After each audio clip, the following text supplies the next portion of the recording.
Écoutez, prenez vraiment ce temps-là de décortiquer leurs paroles pour extraire leurs véritables intentions. Passons maintenant au premier rapporteur. Mais c'était important de réaliser cette étude parce que l'Afrique est un continent en pleine mutation, qu'il dispose de grandes richesses dans tous les sens du terme et qu'il a un potentiel de croissance très important. Dans cette lutte, il apparaît évidemment que la France doit se doter d'une nouvelle stratégie africaine. C'est dans cette optique que nous avons réalisé nos travaux. Le premier sujet, c'est la raison de la perte d'influence de la France en Afrique. Les causes sont bien entendu nombreuses. Contrairement à nos concurrents, nous avons été incapables d'anticiper les mutations du continent. Nous nous sommes aussi enfermés dans le rôle de gendarmes de l'Afrique de l'Ouest. Pendant ce temps, nos concurrents stratégiques ont fait des affaires et gagné des parts de marché. Nous avons aussi démoli tout ce qui fonctionnait bien dans notre relation. Nous avons diminué par 10 le nombre de nos coopérants. Il y a moins d'écoles françaises. L'aide publique au développement ne touche plus assez directement les populations. Nos deux derniers présidents ont annoncé la fin de la politique africaine de la France et ce message a été très mal perçu par nos partenaires. Je pense que c'était une erreur. Alors non, non. Ce n'est pas le fait d'avoir annoncé la fin de la politique africaine de la France qui a créé un problème. Absolument pas. C'est le fait de ne pas avoir respecté cette annonce. Les peuples africains n'en voient pas le bout. Chaque nouveau président français nous fait cette promesse comme s'il était un président africain. Et d'ailleurs, ce serait très intéressant de faire la différence entre les gouvernements africains, amis de la France, et le peuple qui jusqu'à présent n'a fait que supporter la France et être lobotomisé par les médias français. C'est-à-dire que depuis le début, le peuple subit la France. Ça n'a jamais été un choix. Notre perte d'influence est aussi liée à la compétition stratégique. Pendant longtemps, l'Afrique a été dédaignée par les grandes puissances, à part pour des visées politiques pendant la guerre froide. Ce n'est plus le cas aujourd'hui. Le continent attire de nouveaux compétiteurs stratégiques qui ont des méthodes parfois très agressives. Sur le plan économique, avec l'attitude prédatrice de la Chine. Pause, encore une fois. Les prédateurs ici, c'est la France. N'attribuez pas vos défauts aux autres en essayant de vous faire passer pour les victimes de l'histoire. C'est malhonnête. Nous l'entendons, mais nous ne le supportons pas. C'est extrêmement malhonnête. La Chine a ses stratégies, comme vous avez les vôtres. Et avec la Chine, bien qu'ils ne soient pas nos amis, eux, ils n'ont jamais prétendu être là pour nous aider. Ils n'ont jamais prétendu n'avoir aucun intérêt. Ils arrivent, ils posent leurs cartes sur la table. On leur donne X, ils nous donnent Y. Point. Ils ne sont jamais venus chez nous avec un paternalisme, avec des ingérences et avec une hypocrite mission civilisatrice. Qui vous a demandé de construire nos routes? C'est le peuple ou vos gens qui sont à la tête de nos pays? La fameuse mission civilisatrice qui sert uniquement à nous détruire et à garder vos intérêts. C'est ça que vous appelez les aides? Et sur le plan sécuritaire, avec la Russie qui utilise les méthodes les plus déplorables pour arriver à ses fins en manipulant les populations. Une fois de plus, elle attribue ce que la France fait aux autres. C'est la France qui utilise les méthodes les plus sales pour manipuler les populations. Aux dernières nouvelles, c'est RFI, Jeune Afrique, France 24 qui sont sur nos écrans. J'ai voulu citer les noms de quelques médias russes avant de réaliser que je n'en connaissais aucun de mémoire. Voilà bien la preuve de la forte présence médiatique de la France en Afrique. Pendant que je suis même en train de dire ces mots, j'ai des séquences de TV5 Monde qui me passent en tête. TV5 Monde, c'est pour qui? La Russie? Enfin, notre perte d'influence est aussi liée aux tensions actuelles dans les pays africains. Nous sommes devenus les boucs émissaires des juntes qui légitiment leur pouvoir sur la haine de la France. Ils vont jusqu'à dire que nous soutiendrions les djihadistes. Je trouve cela honteux en pensant à nos militaires morts au Sahel justement pour lutter contre les terroristes. On a déjà eu à faire un recensement de ces militaires même en vidéo. Aucun n'est mort en se battant pour l'Afrique. Aucun. Je dis bien zéro. Ensuite, dire que vous financez le terrorisme en Afrique, ça ne vient pas de nous. Ça ne vient pas de nous. Ça vient de vos médias. Parce que vous pensez toujours qu'on ne sait pas lire. On ne sait pas lire des rapports, on ne sait rien lire. Demandez des comptes à vos médias qui ont publié ces affaires ou alors à vos journalistes. Après tout, c'est pas comme si la France était un pays démocratique. Vous avez très bien le droit de censurer vos journalistes. Sauf que ne le reprochez pas aux autres. Bande d'hypocrites. Et ensuite, les gens que vous qualifiez de juntes ont tous travaillé dans d'anciens gouvernements pro-français. Que ce soit Goïta, Traoré, Tiani, ils étaient déjà en service quand la France jouait les patrons. Ils étaient déjà mobilisés pour sécuriser le système français dans leur pays. Donc, vous pouvez même encore essayer de convaincre les populations, mais pas eux. Vu qu'ils étaient sur le terrain, Tiani était à la tête de la garde présidentielle. Honnêtement, qu'est-ce qu'il ne sait pas des horreurs commises par la France au Niger? Il a littéralement tous les dossiers. C'est un témoin oculaire de vos exactions sur son territoire. Oh non. Écoutez, bonjour à tous. Doubian, c'est mon surnom sur le net. Je suis accessoirement, mais accessoirement seulement spécialiste de la France. C'est un plaisir, c'est un bonheur, que dire. Ce jeune frère là, qui pourrait être mon fils, hein, quand je vais parler de différence d'âge, évidemment. Il est très sérieux, il est très compétent, il est très pertinent. Hein. Je suis de temps en temps ses vidéos. Et puis d'ailleurs, il a été interrogé récemment par sa compatriote Stéphanie Mbida, que j'aime beaucoup aussi, hein, dans l'entrepreneuriat et tout ça. Hein, qui m'a l'air d'une... enfin, que je trouve sérieuse aussi, cette jeune femme. Bon. Donc, vous voyez, ça veut dire que la nouvelle génération est en phase avec les aspirations du peuple africain, tout simplement ça. Hein, aspiration au bonheur, l'aspiration à la tranquillité, à la quiétude. Donc ce jeune frère camerounais, là, il a sa chaîne, je vous dis, mais qui est très très bien hein, sur le kémitisme, sur les origines africaines, les rapports que l'Afrique entretient avec les autres ethnies. Hein. C'est très intéressant. Donc là, il a abordé la question des discussions qu'il y a eu, je crois c'est une commission parlementaire des affaires étrangères. Et cette commission-là avait déjà interrogé, rappelez-vous, le frère très qualifié en histoire et en économie, Zebelenga. Voilà, Zebelenga qui avait justement été très brillant, et quand j'en ai parlé hein, par le passé, regardez mes vidéos anciennes, et qui expliquait que voilà, les temps ont changé, il va falloir maintenant arrêter. Mais ils sont dépassés par les événements, très clairement. Donc je vous dis, regardez mes anciennes vidéos, moi j'ai commencé à faire des vidéos depuis 2017, et donc le frère là, ce qu'il dit, je les ai déjà raconté. Mais ce qui est bien, c'est que c'est la nouvelle génération, justement. C'est là où c'est intéressant. C'est même très intéressant. Voyez-vous, donc, il a tous mes encouragements, il a toutes mes félicitations. Maintenant, je vous dis, je ne vous cache pas que je ne lâcherai pas l'affaire au sens où mon slogan, je suis le premier convaincu. Et d'ailleurs, c'est la manière de procéder. C'est la chose à laquelle t'appartient. Si tu n'es pas convaincu, tu ne peux pas convaincre les autres. Voilà. Donc, qu'est-ce que je veux dire par là? Je veux dire par là que je suis en bataille très serrée là actuellement. Là. Quand je vais avoir les disponibilités que je souhaite, je me bats justement pour ça, je vais essayer hein, d'envoyer les t-shirts par exemple à ce frère là. Voilà, il mérite, lui et puis d'autres aussi. Puis des gens pas connus, hein, c'est-à-dire que, enfin je dis au sens où, quand je dis lui, parce que je le vois à la vidéo, mais même il y a des gens qui m'avaient déjà écrit. Voilà, donc j'ai noté, c'est pour vous rassurer. C'est vrai qu'il y en a qui vont dire oui mais t'en parles tout le temps, mais c'est parce que j'ai pas encore le temps, croyez-moi bien. Oui, parce que voilà, c'est très serré là, le combat qu'on mène. Oui, disponibilité, c'est très important. Vous voyez, donc faire ces vidéos-là, évidemment, c'est hyper important parce que c'est une thérapie pour moi, je le dis souvent. C'est une réalité, voyez-vous. Donc, en gros, moi qui me définis comme étant accessoirement, mais accessoirement seulement spécialiste de la France, ce frère-là, il est très bon. Ah, mais bien entendu, hein, parce qu'il les a cernés. Voilà. Et donc, longtemps, je parlais de le procès de la France-Afrique. Mais là, le procès de la France-Afrique a démarré. Mais là, on est dans un cadre informel.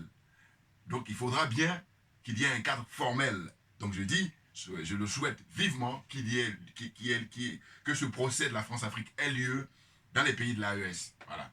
Dans les années qui viennent, tout naturellement. Il faut absolument, parce que, vous savez, l'histoire, c'est ça qui permet de comprendre le présent. Et puis c'est le présent là qu'on est en train de faire l'histoire là. Et les générations à venir, ils vont, voilà. Donc c'est la raison pour laquelle il faut absolument qu'il y ait le procès de la France-Afrique, mais au sens formel. C'est-à-dire qu'on puisse enregistrer en mondiovision. Voilà. Parce que là, ce que fait le jeune frère, là, ce que moi je fais aussi, c'est le procès, mais qui est, je rappelle encore, informel. Voilà. Hein. Parce que nous ne sommes pas on n'est pas dans les moyens institutionnels. Mais cela dit, Dieu seul sait si notre contribution est nécessaire et est suivie par les colonels au Mali, le capitaine au Burkina Faso et puis le général Tchani au Niger, très clairement. Comme il le dit tout à l'heure, le jeune frère, il dit, mais qu'est-ce que vous voulez raconter? Le général Tchani, il est du Sérail, et tous même d'ailleurs, mais lui encore plus, puisqu'il était le responsable de la garde rapprochée hein, de la présidentielle depuis Issoufou, voilà, par exemple. Puis maintenant, il a continué avec Bazoum. Bon. Mais on ne peut pas la lui faire, puisqu'il a agi en connaissance de cause. Hein. Il a pris son temps, j'allais dire un peu comme à la Poutine, voilà. Et puis le moment venu, boum. Et là, ça ne rigole plus, on ne doit plus rigoler, parce que ces gens-là, ils sont sans foi ni loi. Leur religion, ils ont érigé le mensonge en religion. Quel est leur problème? Ce que je rappelle constamment. Vous savez, je vais toujours prendre un thème micro, avant de passer au macro. Micro, c'est que vous ramenez ça au sens d'une famille.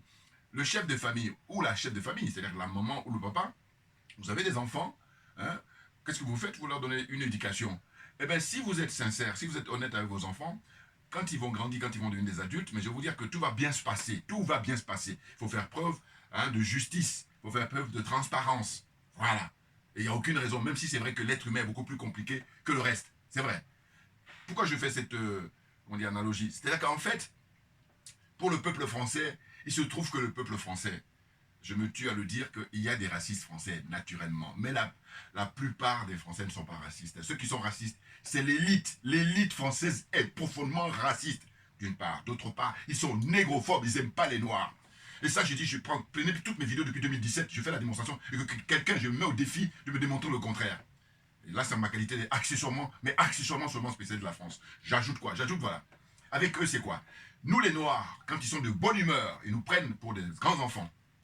Et moi, j'ai dit, eux, si nous sommes des grands enfants, eux, ce sont des vieux enfants. Bon, ça, c'est mon truc, ma trouvaille que j'ai eu il y a maintenant quelques mois. Maintenant, s'ils ne sont pas de bonne humeur, mais ils nous considèrent comme des esclaves jusqu'à la fin de nos jours. Une fois que j'ai dit ça, là, tu la fermes, tu prends des notes, parce que chacun a un domaine. Voilà. Parce que, vous savez, bon, c'est vrai que quand je rappelle ça, d'autres vont dire, mais on a compris. Non, le problème, c'est m'adresse pas à vous qui avez compris. Parce qu'il y en a qui, bon, les trolls, là, n'en parlons pas, eux, ils sont disqualifiés naturellement, hein. Voilà, je veux dire par là que moi je suis quelqu'un qui est fair play. Il y a des domaines. Le jeune frère, je montre sa vidéo pour dire quoi? Pour dire que justement, le fait de montrer l'extrait de sa vidéo, c'est que j'adhère à tout ce qu'il dit. Mention spéciale, masterclass, voilà. Et je dis ce qui est dommage, c'est que chez nous par contre, c'est le fait qu'il n'y a pas la réciprocité. Mais parce qu'on est plongé, je vous dis, voilà, la zone des aliénés, la zone des complexés, des corrompus, et j'ajoute la zone des jaloux et des sorciers. On peut s'en sortir, c'est une question de volonté personnelle, volonté collective et volonté politique tout naturellement. Vous voyez?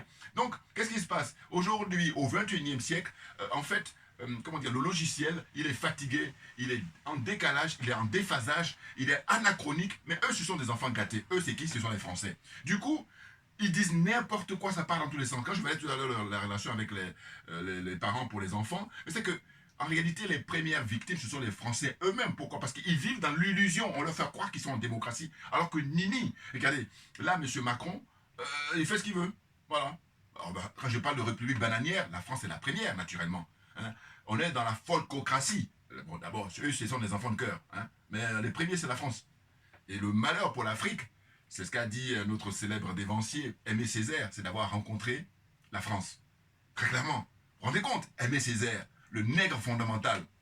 Donc, nous ne sommes que dans la continuité. Nous sommes des petits-enfants. Et on tient le flambeau qui est très lourd, hein, naturellement. Mais comme on est motivé, comme on est éclairé, vous voyez, on lâche rien, on est convaincu de ce qu'on peut avancer pour convaincre la plupart, justement, de nos semblables. Très clairement, très clairement. Voyez-vous?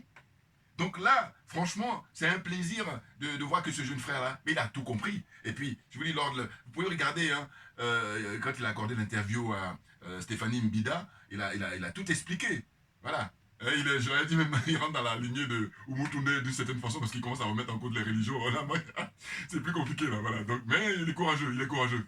Voyez-vous? Mais oui, mais c'est clair. Non, mais de quoi? Il reproche comment on appelle ça, aux Chinois. Il reproche aux Russes. Mais en réalité, c'est incomparable, naturellement. Parce que les Russes, ils ont toujours soutenu l'Afrique au moment du partage. Hein? La conférence de Berlin. Ils étaient témoins, ils étaient présents. Ils auraient pu eux aussi prendre leur part. Pourquoi pas? Mais ils ne l'ont pas fait. Et c'est grâce à la Russie qu'on apprend que l'Éthiopie n'a pas été colonisée. Vous vous rendez compte? Et il y a beaucoup de frères qui ne savent même pas. Il y en a qui le savent déjà, mais il y en a plein qui ne le savent pas encore. Vous voyez? D'où l'importance de beaucoup d'argent à mettre pour l'éducation, l'éducation, l'éducation. Selon moi, les priorités pour l'Afrique au 21e siècle, c'est d'abord beaucoup d'argent pour, comment dire ça, l'armement. Oui, beaucoup d'argent pour l'armement.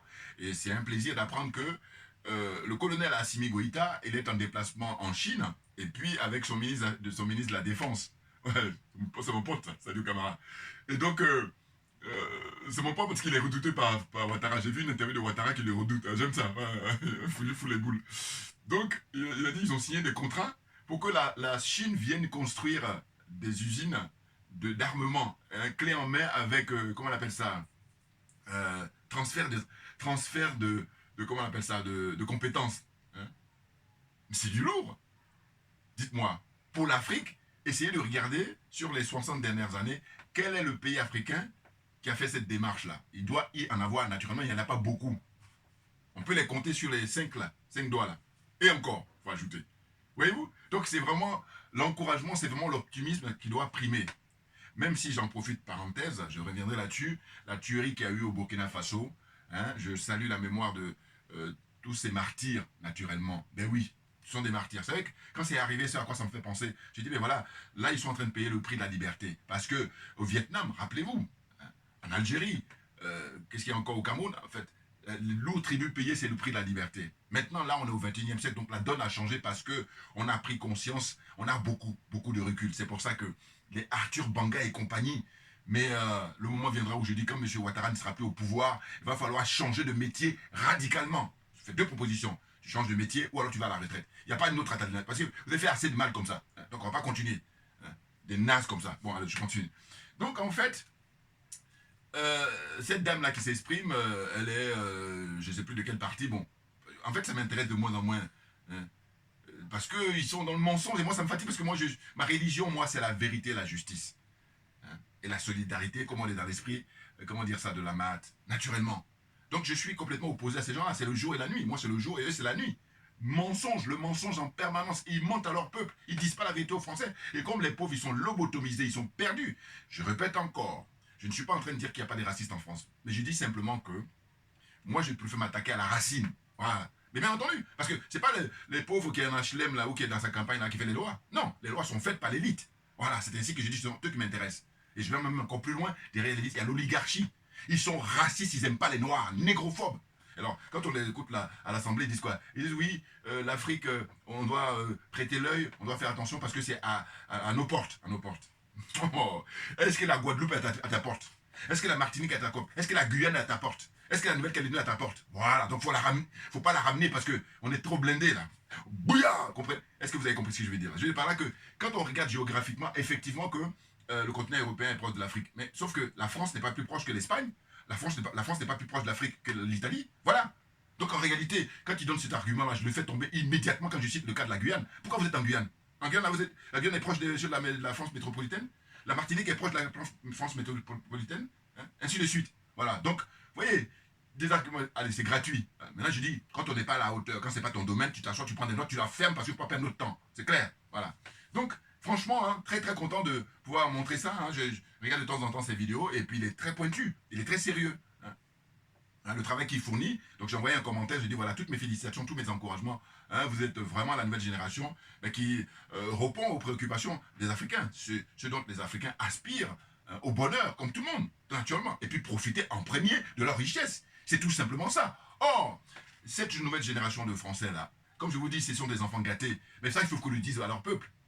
Ou d'ailleurs, ils le savent, mais ils ne veulent pas le dire, parce que c'est des menteurs. Voilà. Et donc le peuple est perdu, lobotomisé. On parle de Moujon, hein, pour parler du peuple français qui ne comprend rien du tout, qui est perdu, c'est l'association des moutons et des pigeons. Voilà. Moutons parce qu'ils passent leur temps à suivre comme ça bêtement, et puis pigeons parce qu'ils se font plumer. Voilà. Et là, lors du débat, elle dit quoi? Elle dit, voilà, ils ont décidé en fait de changer les termes. L'AFD, c'est-à-dire que l'aide au public au développement, qui est une vraie escroquerie, et je dis que le siège, un jour j'irai là-bas devant le siège pour faire une vidéo. C'est, je crois, à Paris, dans le 12e, non loin de la gare de Lyon. J'en ai déjà parlé. Parce qu'un jour, je me promenais comme ça par hasard, et puis je passe et je vois une plaque. Je dis, ah oui, d'accord, ok, c'est ici, vous êtes là. Vous. Bon.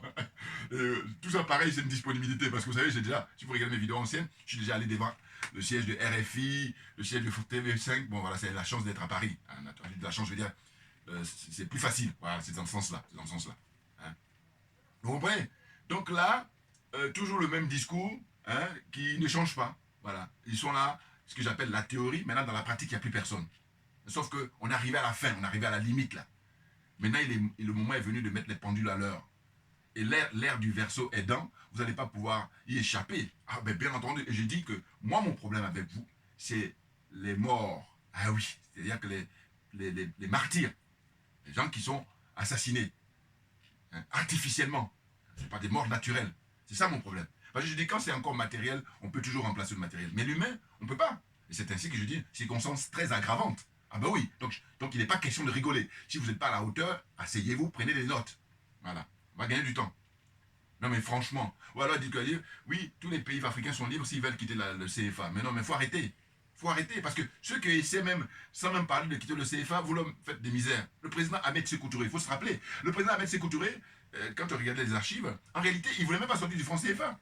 Lui, ce qui s'est passé, c'est que c'est les Français qui l'ont poussé à aller prendre sa monnaie. Parce que quand il a dit non à De Gaulle en 58, ils ont dit, ah là, tu dis nous non, tu oses nous dire non, alors que les autres sont toujours, ils acceptent de rester esclaves. Et bien c'est ainsi qu'ils ont enlevé même les ampoules dans les rues. Ils ont tout enlevé. Ils ont tout parti. Et puis maintenant, comment dire, il est resté quand même malgré tout dans le CFA, tout au début, dans les années 58-59. Et puis, qu'est-ce qu'ils font? Quand ils passent ses commandes, ils bloquent toutes ces commandes. Vous voyez? Et c'est ainsi qu'il avait compris que non, ça ne va pas continuer comme ça. Et il a changé, il a créé la monnaie guinéenne, hein, sa propre monnaie, la Guinée, d'Ahmed Sékou Touré. Sauf que qu'est-ce qu'on apprend dans l'actualité? On apprend que l'autre Zozo, là, bling bling, là, mais lui, vous voyez, bon, franchement, on n'est pas divin, hein, c'est clair. Mais par contre, on a beaucoup de, comment dire ça, d'honnêteté intellectuelle. Et ça nous pousse à quoi? Ça nous pousse à la réflexion et de voir que très souvent on se trompe, mais on se trompe rarement. Je veux dire quoi par là? Prenez le colonel là, il est devenu général en plus, bling bling. Là. Bon, hein, celui de Doumbouya là, Doumbouya, je l'ai jamais senti, Doumbouya. Jamais, je l'ai jamais senti. Et moi c'est comme ça. Il y a des gens, je les observe et je dis non, lui je ne le sens pas. Et lui je l'ai jamais senti, Doumbouya. Et ce qui est drôle, en fait drôle, je sais pas si on peut dire ça, mais en tous les cas, ce que je constate, c'est que plus le temps passe, plus il me donne raison en permanence. Alors que j'aimerais bien me tromper moi, parce que si moi je me trompe, c'est moins grave. C'est que si j'ai raison, c'est grave. Parce que regardez, qu'est-ce qu'on apprend? On apprend que la France a réussi à le convaincre, non, c'est une suite logique, parce qu'il a été mis là par les Américains et les Français, voilà, pour renverser Alpha Condé, qui lui, à l'époque, il commençait à l'ouvrir, voilà. Il avait la bouche pleine, alors que, non, comme je disais au frère Claudicien, je dis, on ne parle pas la bouche pleine, Claudie, ferme là. Donc c'est pareil, Alpha Condé, ce que les Français lui ont reproché, c'est de dire, mais il commence trop à l'ouvrir. Non, c'est nous qui t'avons mis là, les anciens compagnons de Bernard Kouchner et compagnie là, et puis aussi, je crois, ami avec François Hollande, voilà, tout ça. Hein? Donc quand il a commencé à ouvrir, c'est pour ça qu'ils l'ont destitué, ils l'ont mis maintenant Doumbouya, et Doumbouya, donc c'est un peu, c'est pas étonnant Doumbouya, voilà, donc ayant compris ça, c'est pour ça que je demande, lui, vous avez remarqué, jamais je parle de lui, hein, c'est très rare, là que je parle de lui, c'est de dire, mais la honte, le pays d'Ahmed Sékou Touré, le monsieur, qu'est-ce qu'il nous fait? Eh bien, il accepte qu'il y ait des bases en 2024, au XXIe siècle, alors que le président Ahmed Sékou Touré, vous savez les termes quand on dit, ouais, il se retourner dans sa tombe, ou je sais pas. Mais là, mais c'est encore pire. Il doit faire des tourbillons. En fait. C'est pas possible. C'est le seul en 1958, dans cette zone-là, des aliénés. C'est lui qui a dit non, nous, on veut toute notre indépendance, même si on doit payer le prix, ce qui coûte cher, à savoir la pauvreté. Mais on est digne, on reste digne. Alors, on préfère notre dignité. Eh bien, là, qu'est-ce qui se passe? Nouvelle génération, avec tout le recul qu'on a, non?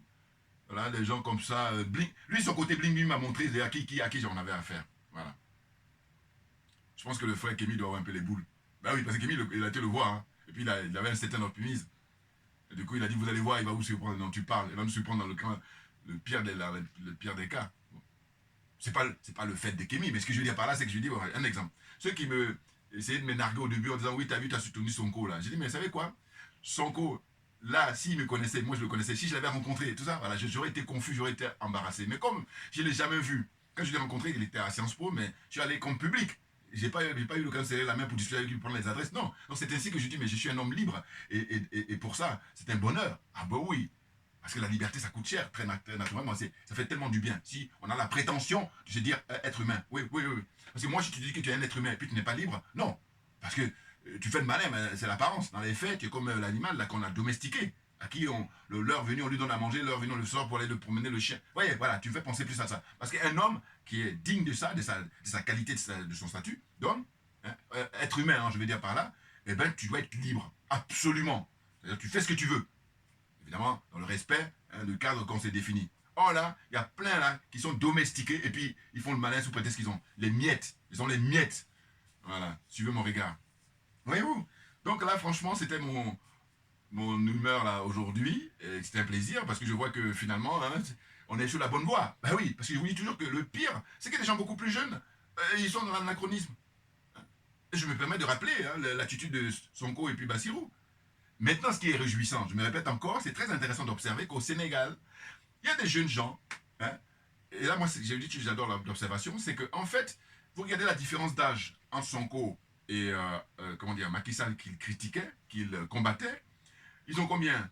Grosso modo, je sais pas, 12 ans. Hein, parce que lui, il a 50 ans, hein, et Macky Sall a 62 ans. Donc ça fait 12 ans. Bon.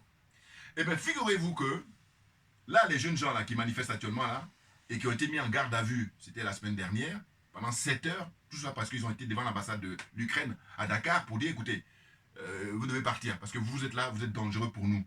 Vous n'êtes pas là pour nous faire du bien, vous êtes là pour nous faire du mal. Donc vous dégagez, tout comme vous avez été dégagé au Mali, vous avez été dégagé au Burkina et vous avez été dégagé au Niger. Donc au Sénégal, il est question de vous dégager. Eh bien, ils ont juste fait un courrier, comme ça, pacifique, eh bien, 7 heures de garde à vue.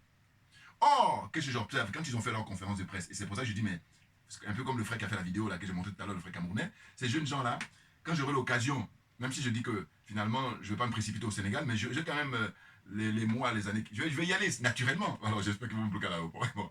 Je suis dit par là que eux, je vais les rencontrer. T-shirt en désordre. Voilà. Bon. Ce que je veux dire, c'est quoi? C'est qu'en fait, il faut regarder leur âge. Quand je les voyais, quand ils faisaient la conférence de presse, je me dis, mais ils sont précoces, ils sont très jeunes, ils n'ont pas 30 ans. Donc ça veut dire quoi? Ça veut dire que là, Sonko, lui, quand il combattait quelqu'un qui avait 12 ans de plus que lui, donc on est toujours une génération que voilà. Mais là, c'est une autre génération. Ah, mais bien entendu, ce sont ses propres enfants. Lui, il a 50 ans, eux, ils ont la moitié de son âge. Voire même encore plus, il y en a qui ont peut-être 22, 23, qui combattent. Et dit que je leur dis, les jeunes gens, qui sont très intelligents, qui sont très honnêtes, ils disent, mais vous avez un programme, vous avez un slogan qui était la rupture. Mais on en est où? On vous demande simplement de l'appliquer. Et le fait qu'il leur demande d'appliquer, eh bien, il dit non, cette garde à vue, n'importe quoi. Là, je dis, le peuple sénégalais, à mon avis, moi je reste optimiste, il va s'occuper de Sonko et Bassirou. Hein, le succès qu'ils ont eu, ils vont avoir cette...